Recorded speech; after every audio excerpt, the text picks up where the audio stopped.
Prelude. Johnson, the executioner, moves forward, swinging his axe. He slices the sun in half. It falls into the hands of gravity.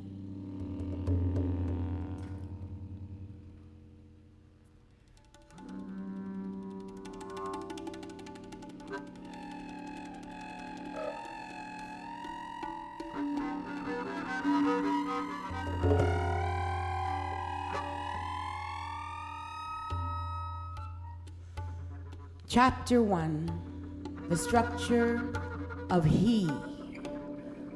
Wordless sits near the window, stirring his coffee. The voice of Stockyman comes out of the radio that sits on the kitchen table. Stockyman's voice is calm and relaxed. He speaks in a slow cadence.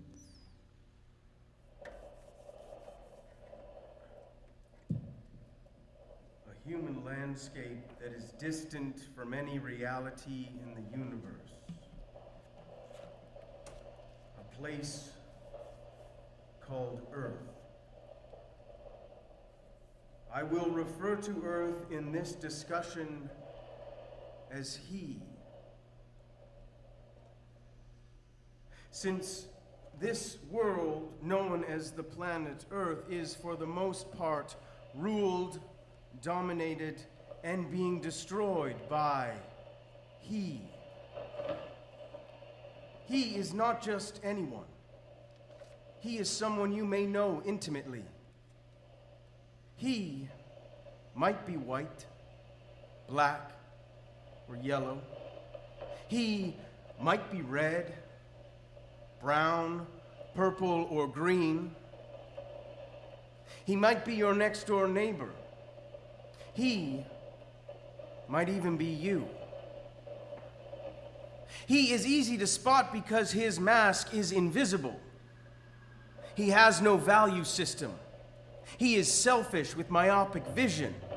He is obsessed with power, with controlling others, with making money at any cost. Apparently, his goal is to destroy everything that lives. He wants to own all the gold, all the oil, all the diamonds. He will steal, cheat, and kill to get them. He is a master of illusion. He can make an entire race of people disappear. He can make entire countries disappear at the drop of a hat. He constantly changes history to fit his needs. He will look you straight in the face and lie. He will lie out of the center, left, and right corners of his mouth. He will lie in his sleep, lie while he brushes his teeth. He will even lie on his deathbed. He will lie through books, newspapers, radios, TV, through movies, dance, and paintings. His world is filled with puppets, and he is the puppeteer. The only string that he attaches to his puppets is freedom. A freedom disconnected to the universe and the Creator. A freedom that binds us to worldly cycles. A freedom that lacks truth. A freedom that allows us to be locked into an insatiable addiction to power. A power that disregards our own sense of humanity and our own sense of right and wrong.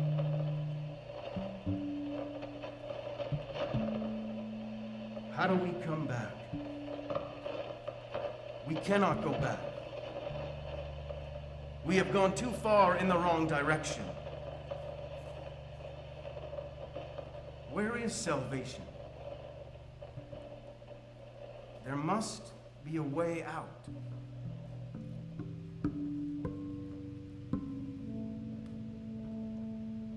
Would you believe it if I told you salvation is in sound?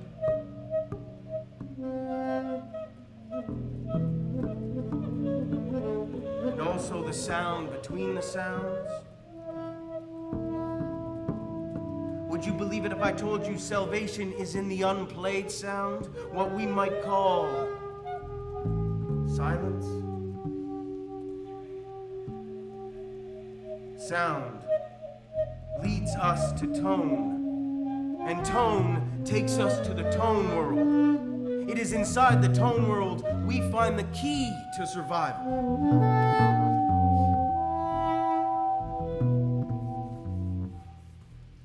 Why do people who could once see in color now only see in black and white?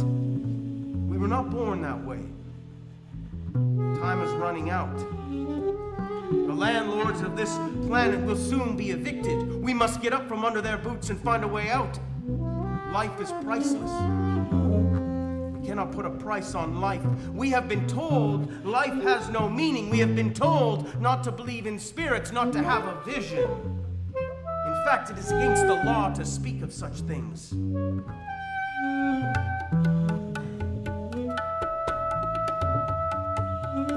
day, I was in the public park and I watched as the fire patrol made a huge bonfire. Then they tossed boxes and boxes of books, recordings, and paintings into this blazing red inferno.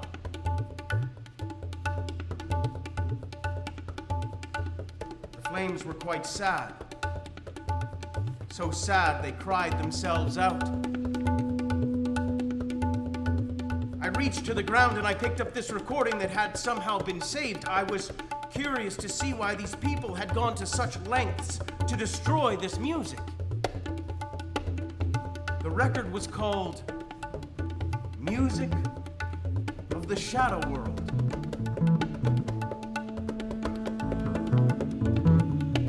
Sounds I heard were incredible.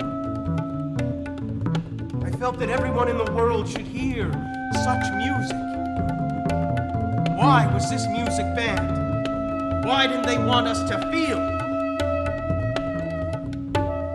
From that day on, my life was changed.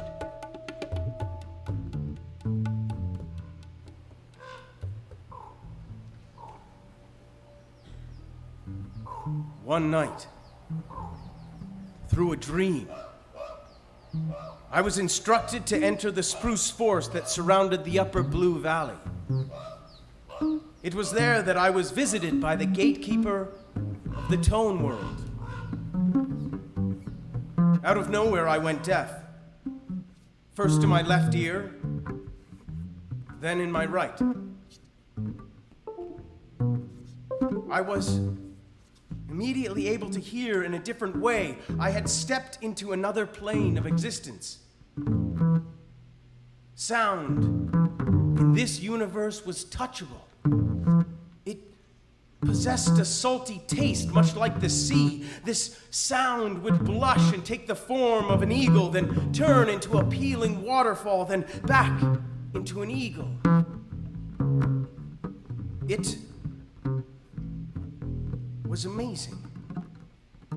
I saw the most amazing and frightening thing. I saw a two-headed serpent with 7 tongues. 3 tongues were coming out of one head and 4 tongues were coming out of the other. Each tongue was dancing its own dance. After several days, the tongues transformed into tones. The first tone was called light.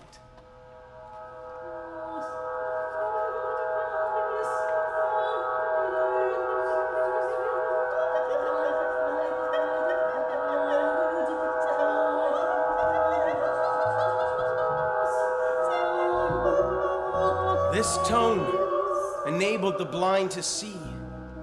These light tones could be split into infinite colors called harmonics. Each harmonic could do fantastic things.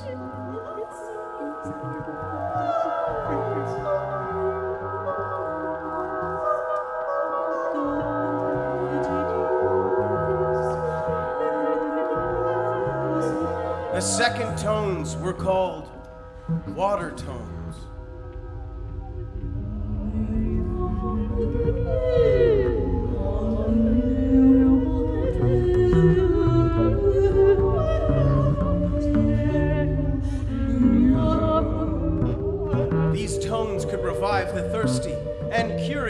by showing them the mystery intervals that could lead one to the magic melodic rainbows that span the sky after rainfall.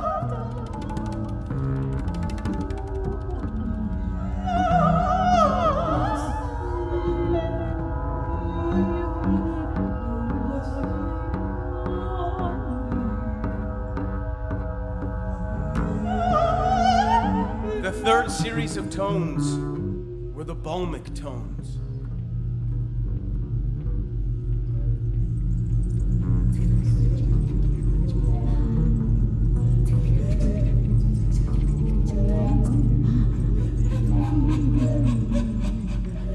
These tones healed many ailments, including cancer, headaches, stomach aches, colds, and flus. Balmic tones can be broken down into many combinations of sounds and rhythms.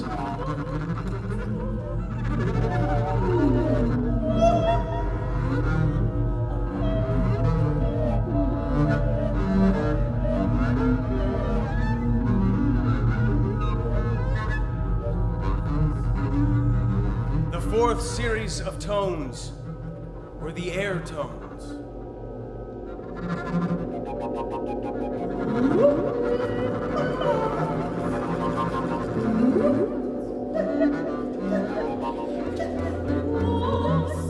Air tones empowered people to fly, to soar above all of life's obstacles through use of imagination, kindness, and dreams.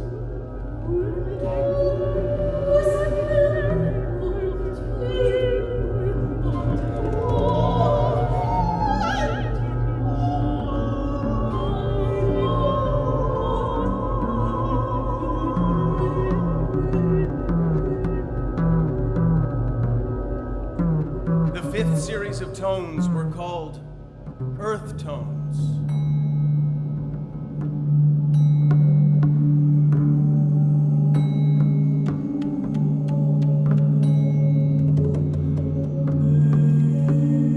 Earth tones made green plants grow without sunlight or water.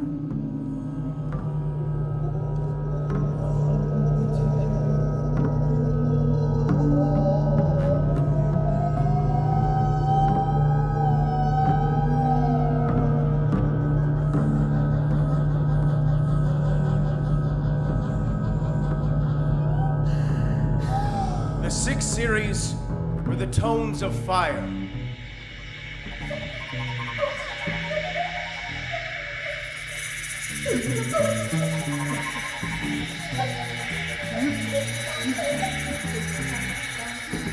These tones burned away all that was not eternal in sound. All that was superficial in life was dismissed by the fire tone series.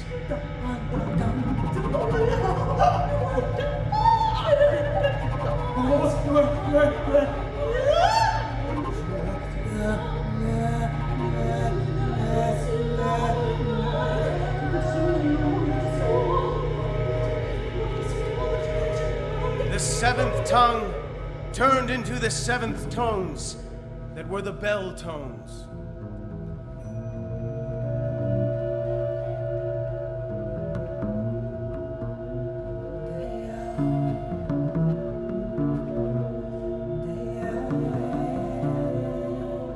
These tones unlocked our souls to enter the myriad underworlds of existence. Desert world, mountain world, ocean, forest, and sky worlds.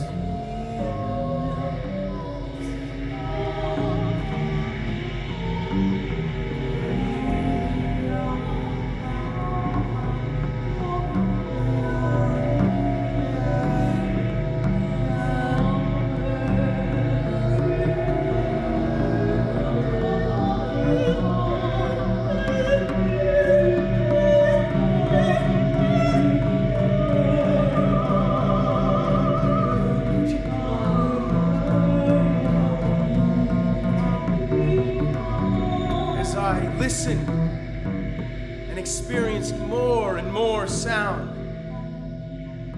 Many things were made visible to me about life. The earth was not in tune with the reality of the universe. The way he has things set up, works against every good impulse received by men, women, and children.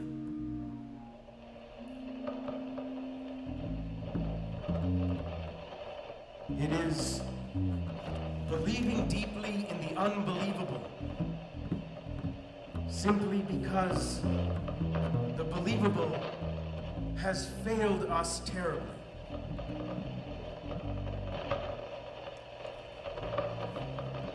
Wordless at this point turns off the radio and places his cup in the sink. He begins to speak. My name is Johnson Wordless. I'm a member of his army. For the last 8 months, I've been assigned to the Roundup Squad, Unit 714. It is our job to capture and transport children to re-indoctrination camps. Since the plague began 10 years ago, many children have run away to join the shadow people and seek passage to the tone world.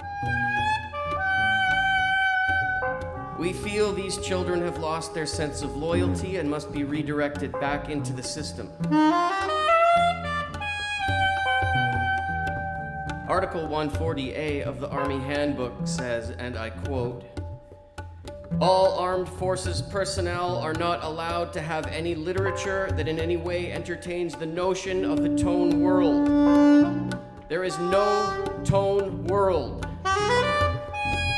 There are no shadow people who manipulate sound to do magical things. There is no myth structure, only the oath of he. Any soldier acknowledging such myths as real or in jest while on duty or off will be prosecuted.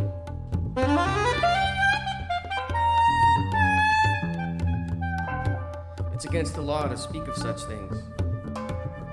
Since joining the army, I have been disturbed by recurring nightmares. These dreams are dominated by the image of the sun being sliced in half like a lemon. I see the crying faces of children in the middle of burning gases.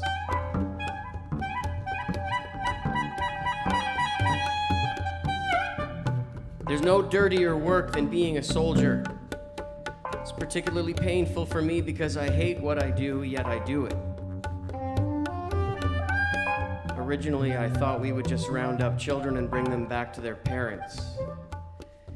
This idea evolved into bringing them to re-indoctrination camps. These camps were to redirect energy, but they're just brainwashing centers. There's electric shock treatment.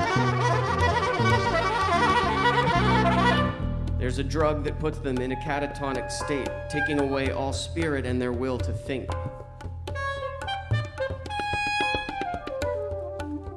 There's another drug that makes them all act alike. And still other drugs that make them deaf, dumb, and blind. All of this has evolved even further into the forming of hit squads that now actually execute children who seem especially gifted. I know they'll kill me if I don't do my job.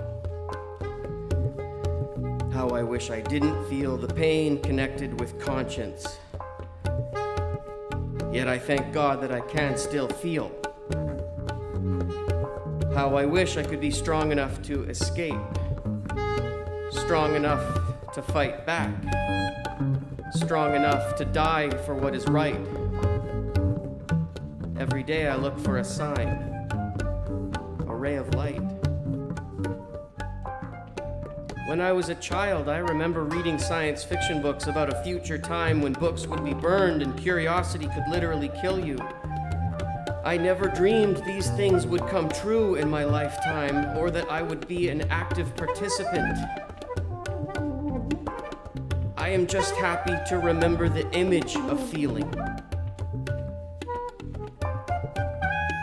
I open letters sent by school children. Often I wonder how they can still smile when there are hardly any green plants left.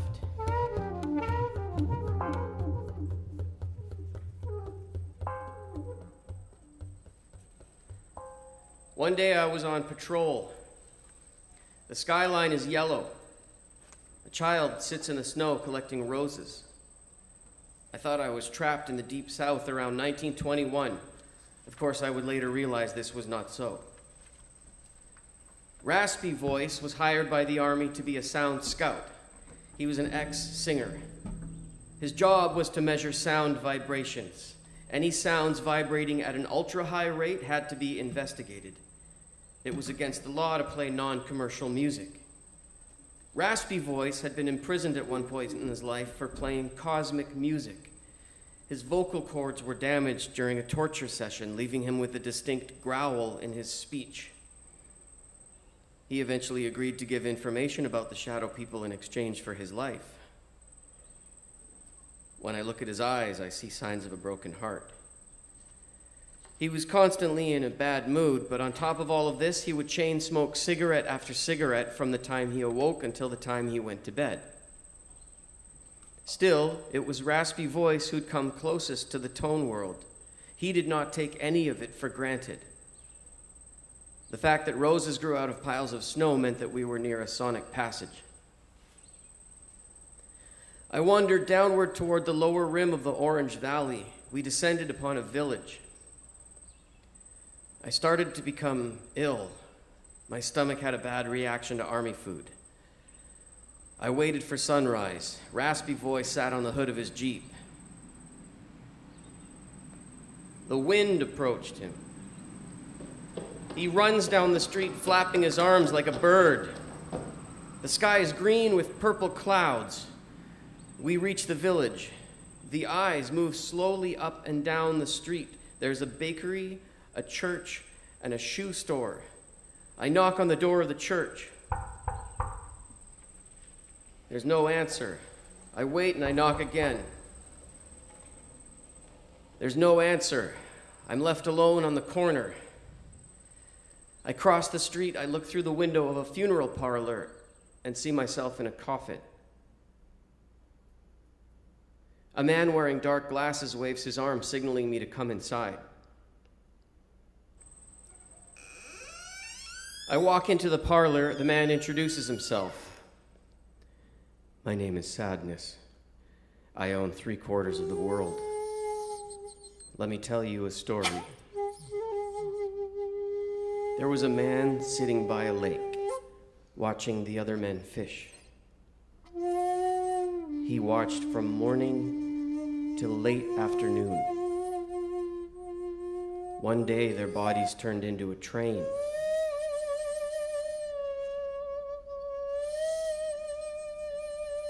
They whistled a very ancient tune. The man could not pick up the tune. He drowned, trying to sing the same tune as they. I take a second look in the coffin and realize it is not me inside. I run onto the street. A bell begins to sound. I see a large dog eating some meat at the end of the block. Blood drips from the dog's mouth. There's a light in the window of the grocery store. I open the door and see baskets of food on the counter. The sky is outlined in bright blue. I begin to eat and eat until I am full. I smell laughter and hear the heavy walk of Raspy Voice. I return to my unit.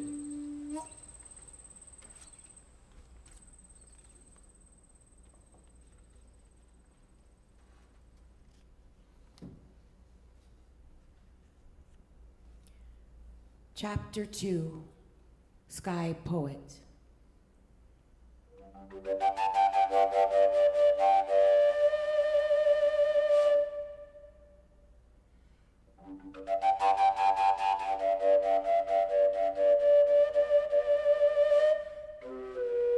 My name is Sarah Greybeard.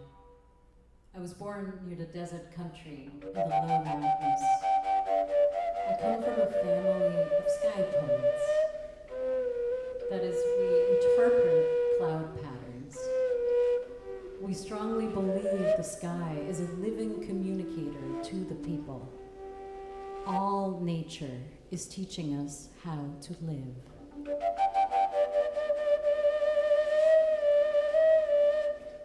This skill was passed down through my parents.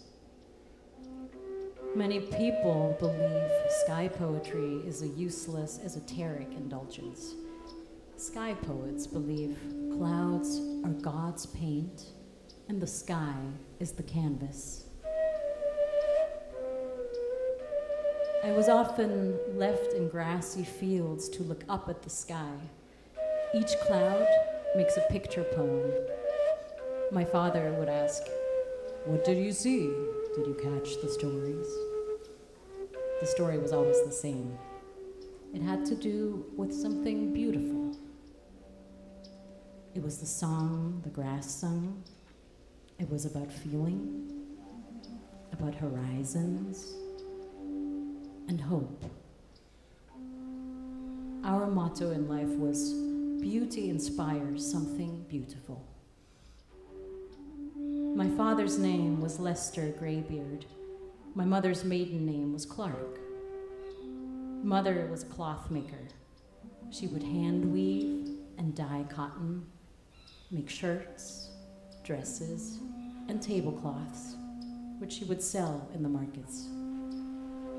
She would tell me spontaneous stories that always had some kind of moral, and I will never forget the gentle voice of my mother telling me such stories, like the story of Little Bird. Once there was a bird that was born without any wings. All the other birds would fly from tree to tree. Little Bird could only hop on the ground, never getting close to a tree limb without the help of his mother, who loved Little Bird unceasingly. Little Bird would ask his mother, "How do I fly? All the other birds have wings. I have no wings." His mother would bring him food and say, "I see no birds flying from the inside. Anyone can fly in the air, but I see no birds flying from the inside." Little Bird listened to his mother's words, but he didn't understand. All the birds put on party hats and laughed at Little Bird. As Little Bird grew older, he would think about his mother's words.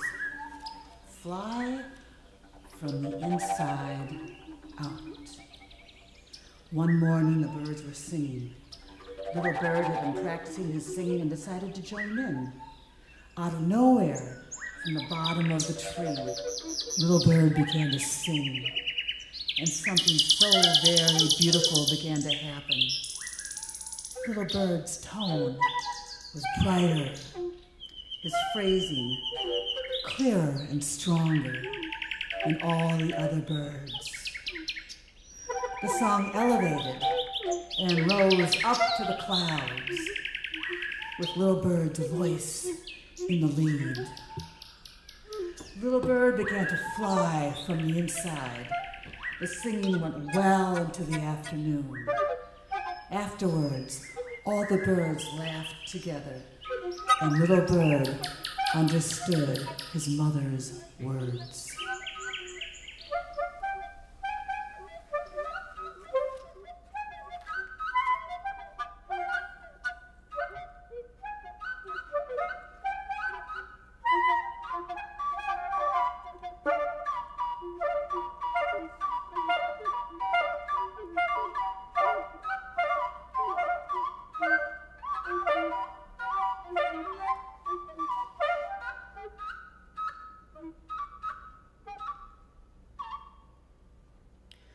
Sarah Greybeard lived in one of the cylinder-shaped houses near Central Square.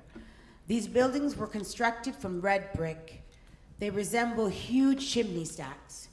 Her apartment was circular with sunlight pouring through 3 triangular windows.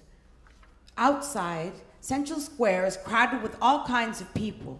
There are businessmen in plaid suits mingling with politicians. There are salesmen and vendors selling their various wares, from bicycles, banners, and clothing to food, candles, and jewelry. Representatives from the When You're Gonna Croak funeral home give away cards. Border refugees hold up signs that say, "Let us go home." Victims of the plague beg for money. There are freshly planted lemon trees in front of each house. In a few minutes, Stockyman is scheduled to give a public speech. Sarah Graybeard closes the front door of her apartment and begins to walk through the square.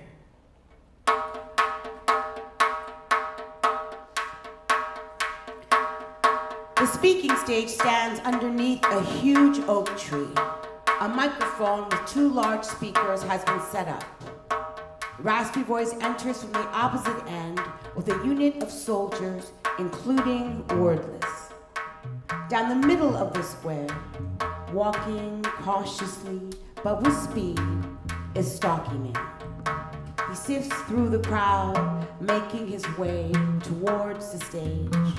He almost immediately begins speaking into the microphone. I had a hard time getting here today. Once again, our radio broadcasts have been stopped. It's getting much more difficult to speak. Anytime anyone speaks about truth or about love in the deeper sense, one is putting one's life on the line. I stopped. And I thought about how easy it is for these sick, evil people to take away life, and they have taken away so much life without giving anything back. I would get depressed over this until I realized that life has to be stronger than a moron's bullet or an egotist's bomb. These people could not create life, so how can they take it away? We are dealing with petty people who kill children and lie about it. Could these people really win? Man, who has 2 green thumbs, he is able to produce billions of tons of food, yet there is starvation among the red paint people.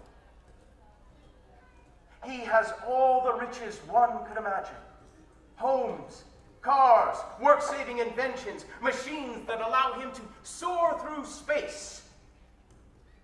He can speak many languages. In fact, every language that exists except the truth. Why does he create bombs that will destroy the world he lives in? We are deluged with a plague that his scientists created in the laboratory just to kill people. Not all people, just the unwanted. Why should madmen decide who is wanted and who is unwanted? Can you imagine being born into this world and being labeled unwanted at birth? Never mind what you do or say, you can fit this category just by the way you look, or where you come from, or who your parents are. There's nothing crueler. I'm only touching the surface of these problems. Man's ship is sinking. It cannot go on like this much longer. It is not about overthrowing governments.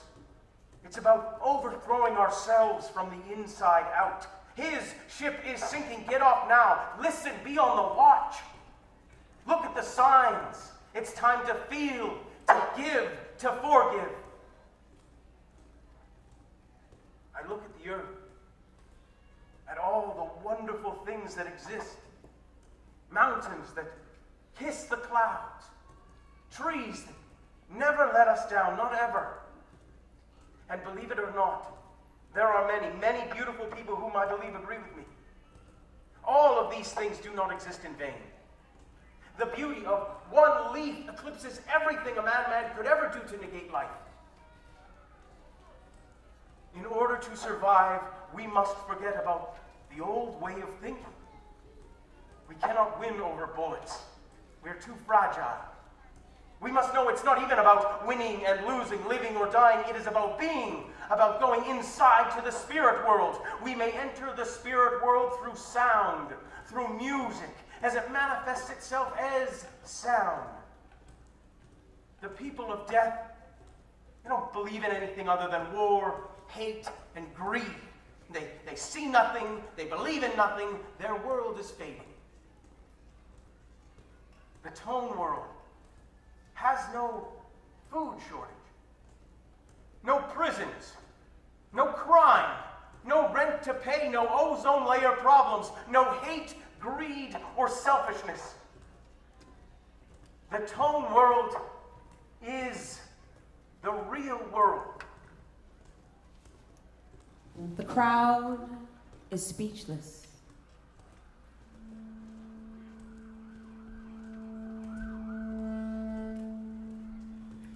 Stockyman quickly exits the stage as the army closes in towards him.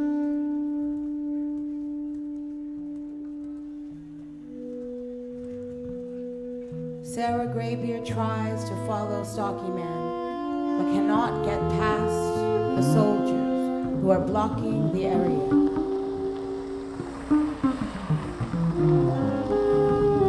General Tulip, the officer in charge of the army, arrives in a white car, which parts the crowd as it drives through the square. General Tulip is about 6'6" tall. He is wearing a three-piece tweed suit and white sneakers. He carries a huge revolver on his waist belt. Please go home. This is over. There is no shadow world or tone universe. There is fashion. There is science. There is the stock market. There are drugs, cigarettes, parties, cars, jets, yachts. But there is no, I repeat, no tone world. This is my gun. This is my bullet.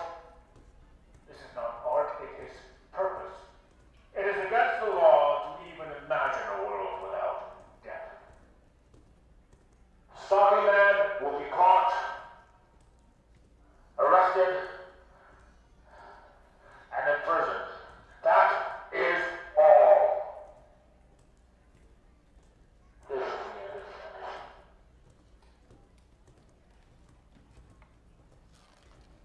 The square is cleared as General Tulip re-enters his car. Raspy Voice sits on a bench. As the general's car pulls off, the soldiers, including Wordless, search the bushes and grounds for Stockyman. It's almost 1 p.m. Fate is sobbing in the corner. An old woman sweeps her front yard. She sort of dances as she works, singing a song. Go and make your money. There's money to be made. There's money to be made. money. Being a rat. There's money to be made. She sings every time someone walks by her yard. The old woman waters her grass. There's a thin green fog on the ground. Sarah Graybeard walks down the side street on her way home. The sky goes straight up and down. In a dry patch of yellow grass, Stockyman sits on a rock, resting. Wordless approaches from behind. Hands up! Who are you? My name is Stockyman.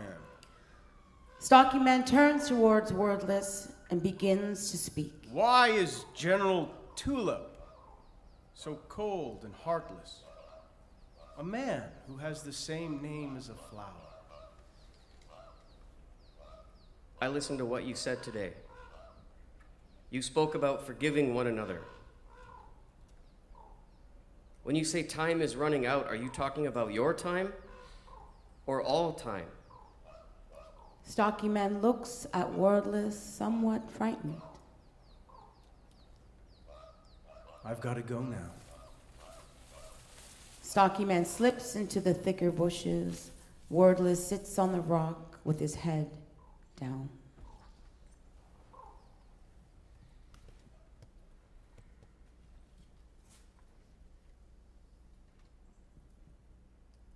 Chapter 3, Intuitive Tomorrow.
tent of a three-ring circus remains standing. All the horses have run away. The ringmasters were strangled by their own hands. The countryside smells of a battle that has taken place long before. A brown, light-footed charger leads the weary soldiers into the maple forest. They wear dirty gray uniforms, trudging along like sharks. They smell blood. Their faces are masked with red anger. Still, other faces overflow with despair. The trees seem to get stronger. You can feel yourself going up to the top of one to kiss God on the forehead.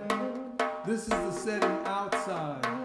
Inside, there is a living spirit world, the place where babies live before they are born. It is the place they return to after life. The language spoken here is a cosmic language.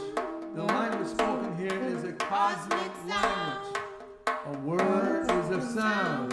A sound is a vision.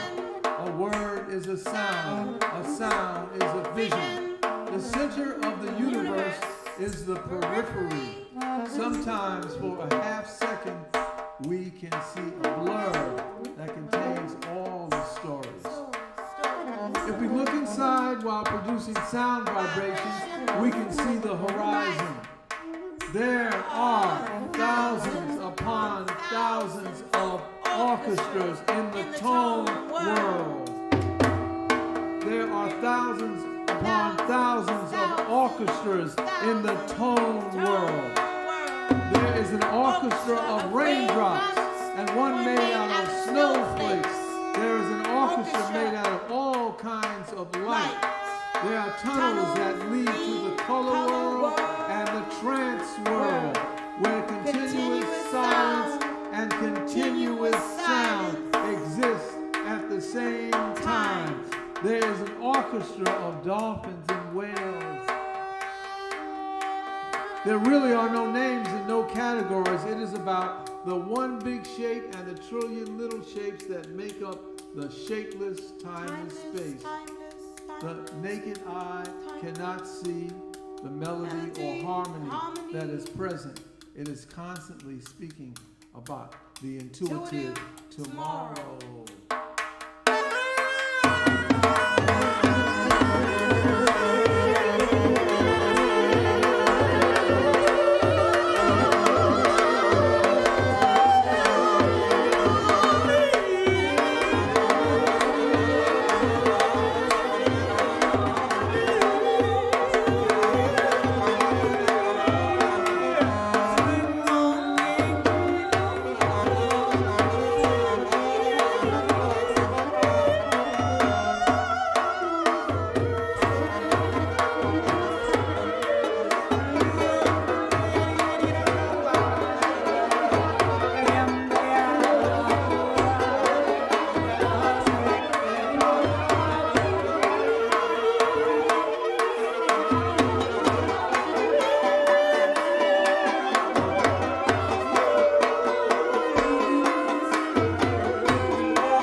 It is about vibration. Vibration. The sky is a burnt blue wall. A curtain of water erupts. To the left of the disk is a fire red planet. A rope ladder dangles from the moon. Stars fill the galaxy. A bridge of shells holds 300 prophets riding on goats. They dismount and walk towards the sun. Their footprints turn into clouds.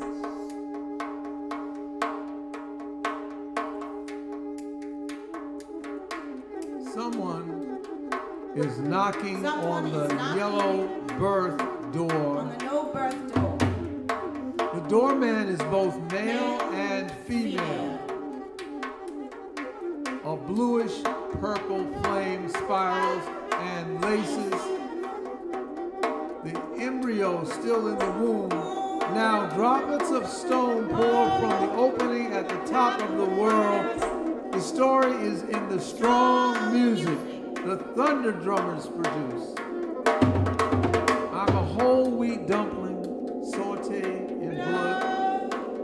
The angel says it's time to go. The angel says it's time to go. The angel says it's time to go. The angel says it's time to go. The angel says it's time to go. Blue, white flames line the birth passage. Blue, white flames line the birth passage. Blue, white flames, now carry me home. Carry me home, carry me home.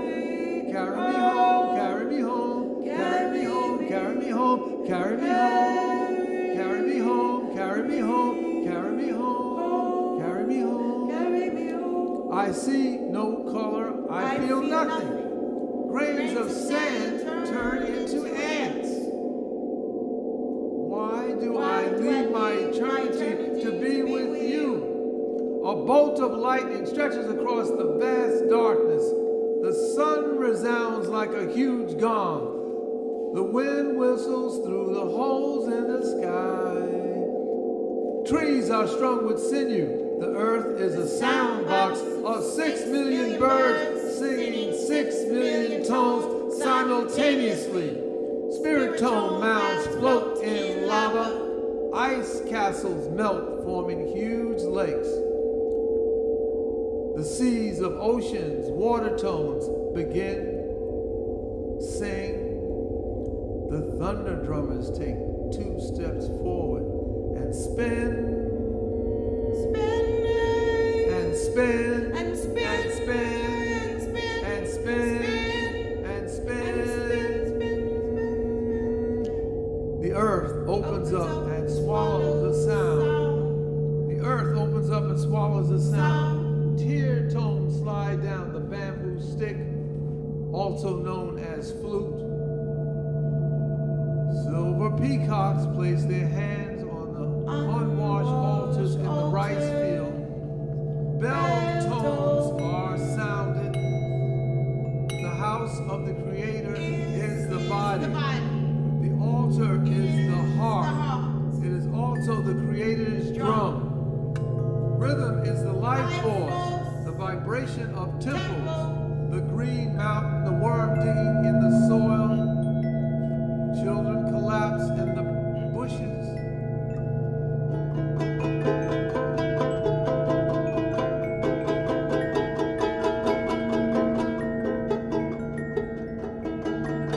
They use leaves as pillows. The pillows turn to light, then to eternal happiness, then to stars. Oak and maple harps are plucked. The long breath is held. Oak and maple harps are plucked. The long breath is held. The tail of the dragon is caught in the lid of the upper lip. Stone fingers flap like skin peel and placed over gauze.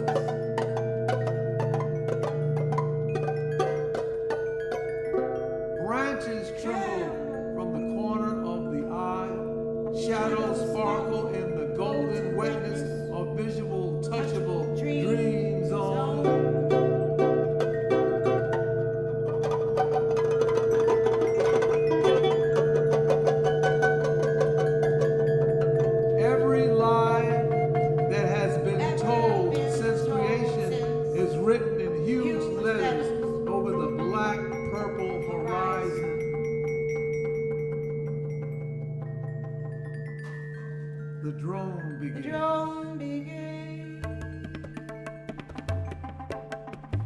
drone begin. Thick rosin dust pours over a field of dandelions. Singular tones bounce over low ocean waves. The same song. God is the master of master, the composer of life, and all that elevates. The instrument is all creation. The creator is the improviser. The player, the spirit that causes all things to dance. Human beings create only through the grace of the creator. Sound exits and exists as a force of nature that leads us back to the creator. The intuitive tomorrow does not last. It is not about that. It is about the signs that inform. It is about the senses that do not touch. It is about unearthly realities that science does not understand nor chooses to accept. It is about the death of death and the life of life. It is about filling souls with compassion to sweep one's entire being with hope and belief in truth. Leaving the vessel where we meditate on peace. Finding the lost children who seek passage on the ship. The ark, the psalm, the last sunset. One day the sun will be late setting. This will be the sign. One day the sun will be late setting. This will be the sign. One day the sun will be late setting. This will be the sign. One day the sun will be late setting. This will be the sign. One day the sun will be late. This will be the sign. This will be the sign. Please have all pains eased, all hurts soothed, wrapped in love, in peace of acceptance of salvation. Each and every sound must be filled with truth, love for the Creator. The intuitive tomorrow may last a lifetime. Carry me home, carry me home, carry me home, carry me home, carry me home, carry me home, carry me home, carry me home. What shall we do when we cannot hear the silence? The intuitive tomorrow will solve the mystery. It is today. It is yesterday. The intuitive tomorrow is the composition. The intuitive tomorrow is today. Another name for the music. It is life. It is the dance. It is the prancing pony, soon to be stallion. It is the doe we saw that morning on the way to Vermont. It is the shirt off my back onto yours. It is the birthday party, the river mixing with the ocean. The intuitive tomorrow is the kind nurse who gave you that sip of water after your operation. Within the intuitive tomorrow, the deaf hear, the cripple walk, the pain of famine vanish. There are no war, guns, or missiles. The sky is deeply concerned. It buckles and caves in due to the weight of these elements. It's as if the sea is the volcano. When its crust cools, it will be the new landscape. The playground for the little ones. The point tones split, stretched across time. The nail of the finger of the valley is 1,000,000 times the size of 1,000,000 galaxies. The nail of the finger of the valley is 1,000,000 times the size of 1,000,000 galaxies. The nail of the finger of the valley is 1,000,000 times the size of 1,000,000 galaxies. The nail of the finger of the valley is 1,000,000 times the size of 1,000,000 galaxies.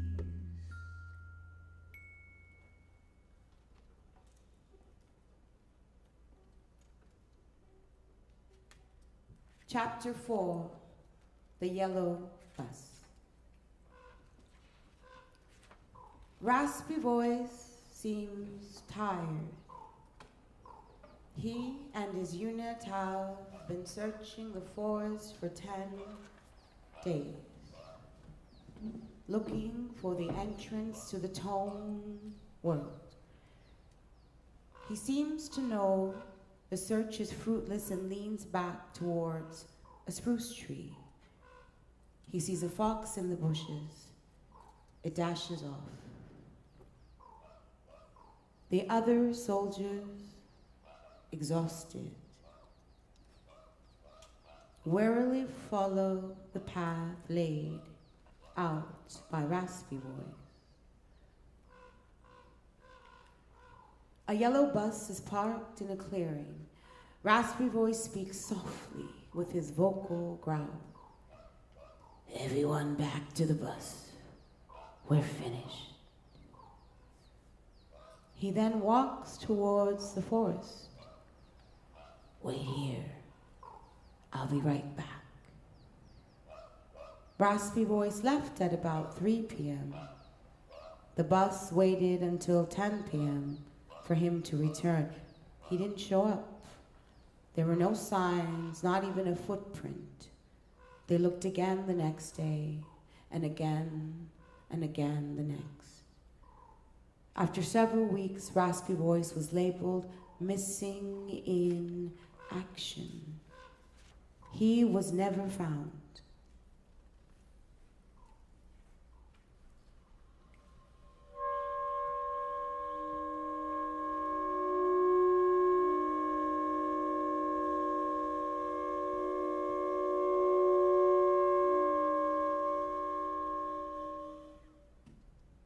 Chapter 5, The Eye is a Window.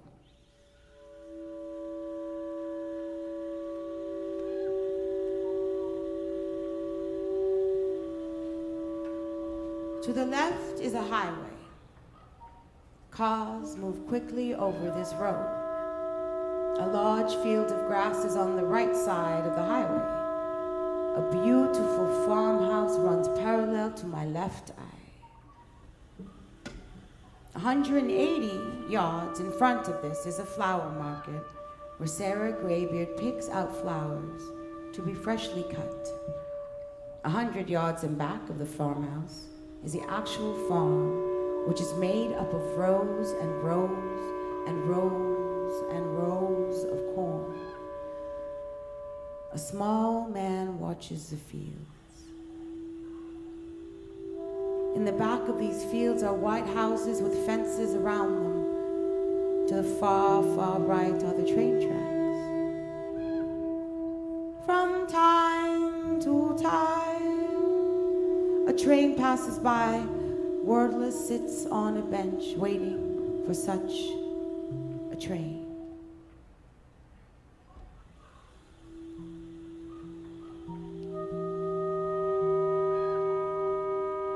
Stockyman does not broadcast or speak publicly anymore.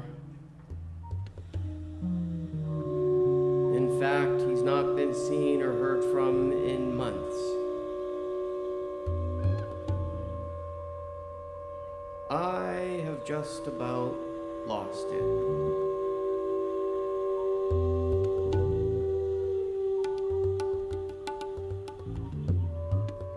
Every day, soldiers search the forest and hills for passageways to the tone world.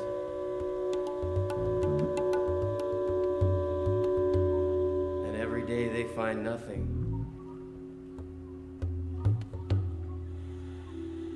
Raspy Voice always said you can't see anything with your eyes, or really hear with ears.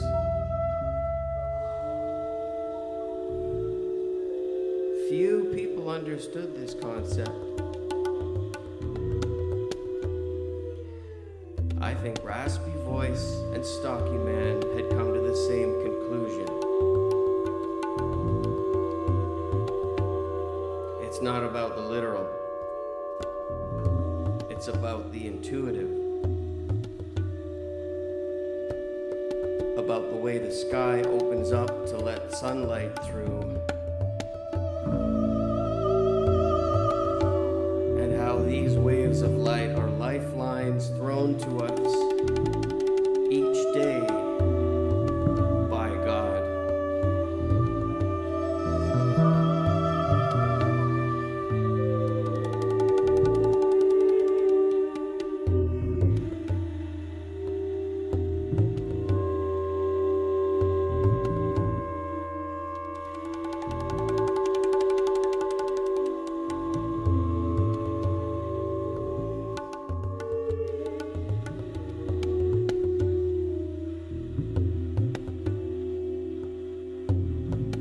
Chapter 6. The sky is bright orange at sunrise. Morning. 5 soldiers carrying rifles and backpacks march through a wheat field. The clouds in back of them are shaped like a face. Noon. The 4 soldiers sit on a huge rock at the base of a hill.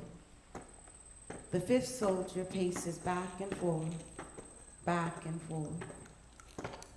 A small white dog sniffs the ground looking for food.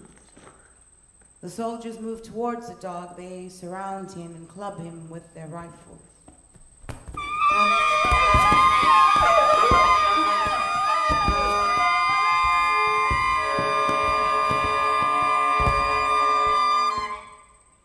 The dog lay sunk in the dirt. Evening. The soldiers set up camp at the edge of the ocean. The sand on the beach is green.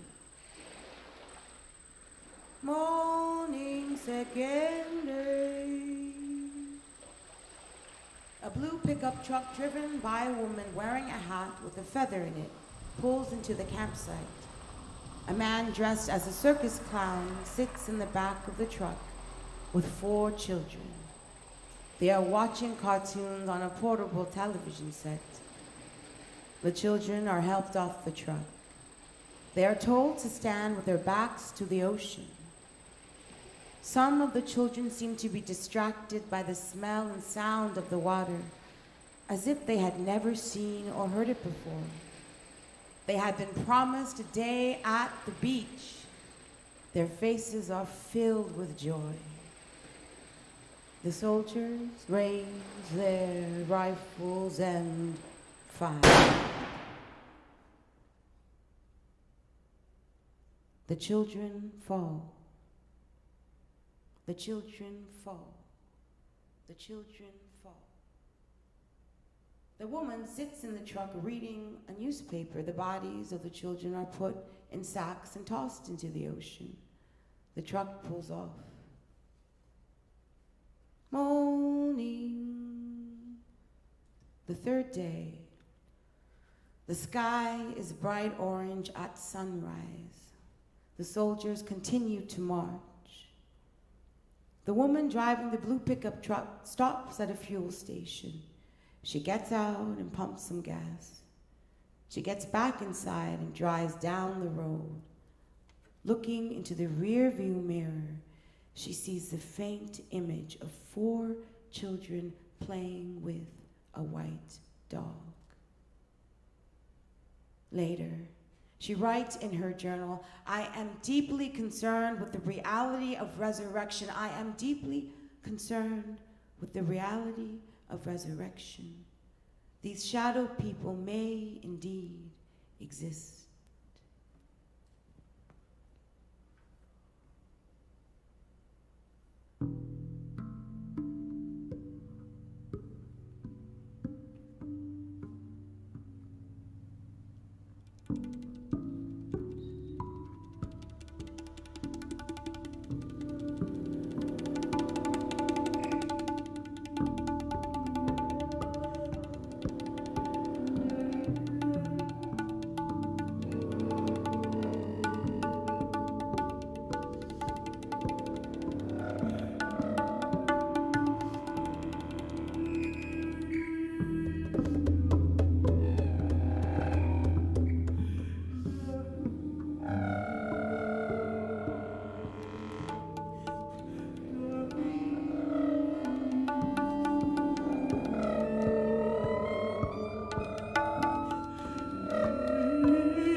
Thank you, everyone. Thank you.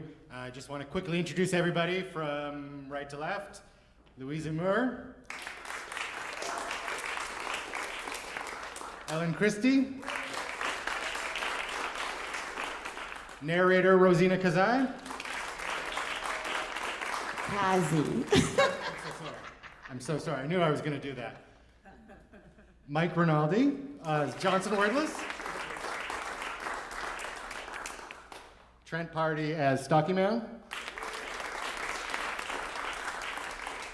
Pia Labakova on saxophone and Fujara. Kayla Milmeen on saxophone. Anita Katzakar, percussion. And on just about everything else, William Parker. And Gary Kirkham, visual projections. Thank you. Thank you.